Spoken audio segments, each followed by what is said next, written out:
Je m'appelle Isabelle Devazier, je suis arrivée ici en me mariant dans la maison de mes beaux-parents et de mon mari. Et donc j'ai découvert la Picardie, je venais du Tarn-et-Garonne. Mon beau-père était alors maire de la commune et mon mari s'est dit que si j'avais rien à faire ici, je n'aurais pas envie de venir et donc m'a poussée à me présenter comme conseillère municipale dans la commune et j'ai attrapé le virus et je suis devenue, après 2 mandats de conseillère municipale, maire de Lignières-en-Vimeux et j'en suis à mon 4e mandat. C'est un ravissant village, extrêmement rural, avec beaucoup encore d'exploitations agricoles qui font vivre la commune. Il y a une petite église, on est 115 habitants, depuis déjà un petit moment on reste à peu près stable, mais on a 30% de la population à moins de 20 ans. Donc voilà l'église. Donc avant il y avait des arbres et j'ai fait tout couper pour qu'on ne voit plus qu'on fasse ressortir l'église et donc tout le toit a été refait. L'église du village s'était effondrée, donc les grands-parents de mon mari ont reconstruit une église. Toute la famille est enterrée dedans. On a décidé de continuer à s'en occuper. Malheureusement, il fallait refaire le toit. Financièrement, c'était un peu difficile de ne supporter que par la famille.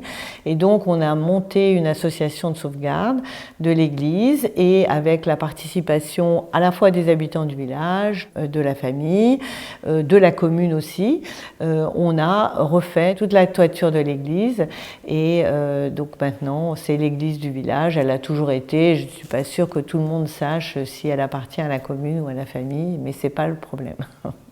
Alors j'habite dans le château de Lignières-en-Vimeux, donc c'est une maison qu'on a toujours voulu être très accueillante et on a toujours reçu tous les habitants de Lignières quand ils le souhaitaient pour le moindre problème.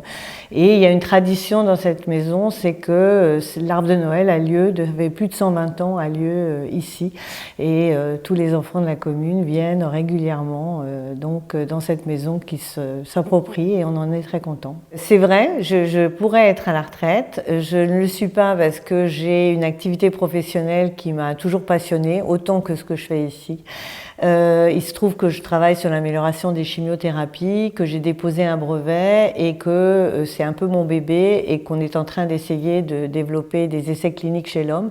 Et donc je continue cette activité 3 jours par semaine à Paris. J'ai perdu mon mari il y a 13 ans, je me suis sans doute noyée un peu dans la suractivité, mais j'aime ce que je fais et pour l'instant, comme physiquement je peux encore le faire, je n'envisage pas d'arrêter ce que je fais et j'essaye de le faire au mieux. Quand on aura développé ces essais cliniques, des médecins prendront le relais et voilà, je viendrai de plus en plus ici, c'est mon but. Mon but est d'être là, ici, tout le temps. Avec mes enfants et mes petits-enfants. Je vois ce qui se passe à Paris où on a un problème d'isolement terrible pour les personnes âgées. Ici, ce n'est pas le cas. Et la communauté de communes a développé énormément de services pour que les gens restent le plus longtemps chez eux. Donc au point de vue service à domicile, au point de vue portage de repas, au point de vue activité pour favoriser l'intégration sociale et surtout empêcher les gens d'être isolés. Et dans des petites communes comme ça, on a toujours des voisins qui vont surveiller si ça va, qui vont passer vous voir. Et ça, c'est quelque chose qui existe à la campagne et qui n'existe pas dans les villes. Je pense qu'y vieillir est un plus.